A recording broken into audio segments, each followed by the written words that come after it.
That's right, John and Jenna. Today, officers said that January 6th was unlike any protest they'd ever seen. But before testimonies even started, day one opened with chilling new video giving more insight into what exactly the rioters were planning on the Capitol grounds that day. They've got the gallows set outside this Capitol building. It's time to start using them. Start making a list, put all those names down, and we start hunting them down one by one.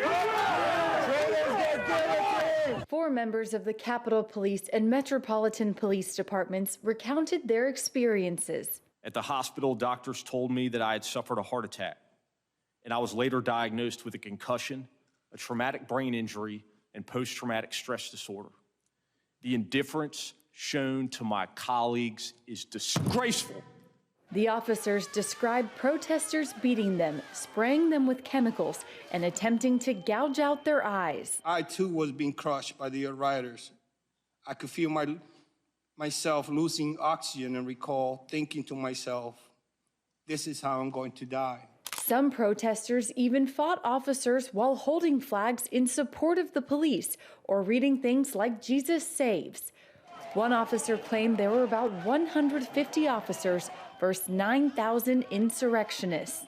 During the Black Lives Matter protest last year, U.S. Capitol Police had all the support we needed and more. Why the different response? While officers pleaded with lawmakers to make changes to ensure this never happens again. Everything is different, but nothing has changed. Down the street at the DOJ, a group of Republican lawmakers were forced to abruptly end a press conference demanding better treatment for January 6th prisoners. Congresswoman Liz Cheney, one of two Republicans on the committee, argues we must get to the bottom of everything that happened before and during the attack. We must also know what happened every minute of that day in the White House. Every phone call, every conversation, every meeting leading up to, during, and after the attack. Minority Leader Kevin McCarthy, who pulled his GOP committee appointees after Speaker Pelosi rejected two of them, argued this committee is a sham.